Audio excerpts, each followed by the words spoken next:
யாருங்க சொன்னா ஆப்பிரிக்கானா சூடா இருக்கும்னு? இப்பதான் காலைல மணி 7, செம்ம குளிரா இருக்கு. இந்த இடத்துல நாங்க 2 பேர் தான் இந்த மாதிரி ஒரு ஷர்ட் மட்டும் போட்டு போயிட்டு இருக்கோம். மற்றவங்க எல்லாம் போத்திட்டு போயிட்டு இருக்காங்க. காலை வணக்கம் மக்களே. வணக்கம் மக்களே.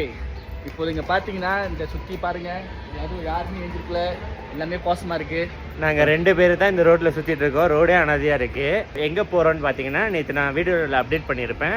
இன்னொரு கண்ட்ரிக்கு நாங்கள் ட்ராவல் பண்ண போகிறோம் பஸ் ஏறின்ட்டு. ஸோ அதனால நீங்கள் பார்க்கலாம், எங்களோட பேக் பேக்கும் வந்துட்டு ரொம்ப சின்னதாக லைட்டாக தான் இருக்குது. ஏன்னா எங்களோட மெயின் பேக் பேக் வந்துட்டு நாங்கள் இந்த ஹோட்டல்லே ட்ராப் பண்ணிட்டோம். அந்த கண்ட்ரி போய் விசிட் பண்ணிட்டு, ஏன்னா ரிட்டன் வந்துட்டு நாங்கள் எப்படி இருந்தாலும் மறுபடியும் நைரோபி தான் வந்து ஆகணும். ஸோ அதனால் இங்கேயே ட்ராப் பண்ணிட்டு போயிட்டோம். ஜஸ்ட் லைட்டாக ஒரு 3 டேஸ்க்கு என்ன துணி வேணுமோ அது மட்டும் எடுத்துக்கிட்டோம். நாங்கள் 2 பேர் தான் உண்மையாகவே இந்த மாதிரி சட்டை போட்டு போகிறோம். மற்றவங்க எல்லாமே வந்துட்டு ஒரு ஸ்வெட்டரோ இல்லை ஜாக்கெட்டோ போட்டு அந்த மாதிரி கவர் பண்ணிட்டு போகிறாங்க. அந்த கான்செப்ட் ஒன்று இருக்குது, ஆப்பிரிக்கானா சூடாக இருக்கணும். நான் சொல்கிறேங்க, மலேசியா தான் சூடாக இருக்குது, ஆப்பிரிக்கா சத்தியமாக சூடாக இல்லை. இந்த ஒரு 5 நாளாக இருக்குது, செம்ம கோல்டாக இருக்குது. இன்னொன்று வந்துட்டு எல்லாரும் நம்மள பார்க்குறாங்க, என்னடா இவனுக்கு ஒன்றுமே போடாமல் வராங்க அப்படின்னு. ஜாக்கெட் போடாமல், ஒன்றுமே போடாமல் இல்லைடா, ஜாக்கெட் போடாமல். அதுவும் இல்லாமல் நீங்கள் இங்கே வந்தீங்கன்னா எந்த ஒரு ஹோட்டல்லையும் ஏக்கோனும் இல்லை, ஃபேனும் இல்லை. இது ரெண்டுமே இல்லை. ஏன்னா நைட்டு வந்துட்டு எப்படி இருந்தாலும் கோல்டாக இருக்கும். மார்னிங்கும் நைட்டும் ஆட்டோமேட்டிக்காக கோல்டாக தான் இருக்குது.